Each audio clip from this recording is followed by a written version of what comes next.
This right here, this is literally alien level tech. This tiny component gives us video like this at a fraction of the cost of setups like these. The only problem, these 3 letters, FOV. But not all hope is lost, because one company came along and may have solved this problem. We'll get to that in just a sec. All right, if you're not familiar, FOV stands for field of view. It's basically how wide your eyesight is, like how much you see around you. So all cameras with prime lenses have a fixed FOV. That means cameras that don't zoom can't change their FOV. So this is the same with FPV cameras. All right, so the O4 LITE's FOV is about 117 degrees, while the O4 Pro, that's coming in at about 155 degrees. Check this out. Side by side, same position, same location. Obviously, you can see way more on the O4 Pro. All right, but who cares? Why is this actually a problem? Well, it's not. Unless you're a freestyle pilot like me, then it gets pretty ugly pretty quick. Let me break it down. So when you're freestyling, you're constantly making these last millisecond decisions that dictate your flow. It's little things like where to go after you hit that gap, after you finish that Maddie, after you clear this treetop. And it's that kind of reactive flying that becomes nearly impossible when you can't see what's around you. And when you're just starting out, this isn't a problem. You won't even notice it until you try one of those wider FOV options. So for me, when I started flying the O4 LITE, I thought it was amazing, best shit ever. But then when I tried O4 Pro, I literally could not go back to the O4 LITE, even though I wanted to freestyle those quads that had that camera, because the FOV was so narrow, it really threw me off when trying to freestyle anything. But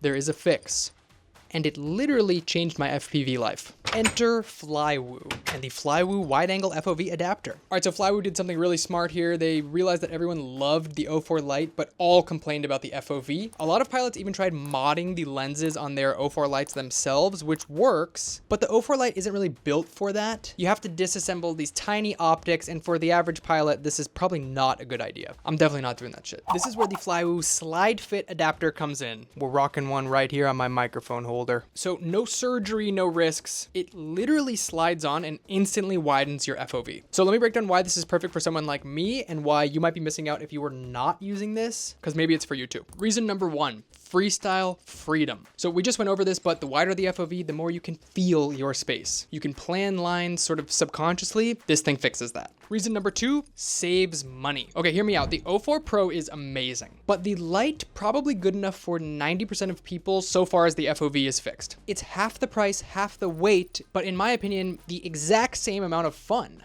And for me, flying FPV is about just getting the goggles on and not thinking about anything else in my life, just flying. And because I'm a freestyle guy, I'm crashing a lot, and inevitably that means repairs. So I would much rather repair a $100 VTX rather than a $250 VTX, and I bet a lot of people agree with me there. Number 3, frame compatibility. So bigger quad frames oftentimes do not support the O4 LITE. Maybe there are some custom prints that people have made out there that you could download if you have a 3D printer and do it, but this is where the Flywoo adapter can be super versatile. So they make multiple different versions on their website that look like these. You can actually buy an adapter that converts the O4 LITE directly to the O4 Pro's mounting pattern. So this makes any O4 LITE compatible in O4 Pro frames. So you're getting more compatibility and a wider FOV, 2 birds, 1 mod. And that's why I say that Flywoo basically saved budget digital FPV, because the O4 LITE went from being almost perfect to basically perfect with this mod. So yeah, Flywoo, hats off to y'all. If you've got an O4 LITE and you feel like your vision is trapped in a tunnel, this is literally the fix. If you don't want to do these mods that these awesome people are doing, these mods are super impressive, but if you just want to like slide something on your camera and not worry about maybe frying something or getting a little hair on the sensor and then having that baked into your camera for the rest of eternity, get this thing. It's super cheap. Okay, so I was actually planning on ending the video there, but then I had this massive realization while filming the FOV test with and without the adapter. So I was doing this test with my 3-inch 1S, and I've never had jello on that thing because I've always just used this adapter on it. Well, when I removed the adapter to test the stock FOV, I realized there was a ton of vibrations in jello when just cruising around at low speeds. Pop the adapter back on, literally no jello. So I think an added benefit and potentially a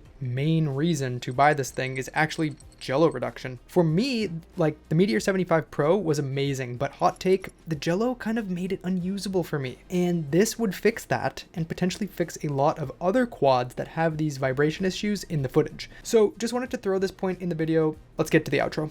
Drop a comment below, guys. Would you rather have clarity or field of view? And make sure you're subbed. Next week, I'm dropping a tier list for the best beginner FPV drones and accessories. So stay tuned. Thanks for watching, guys. Peace.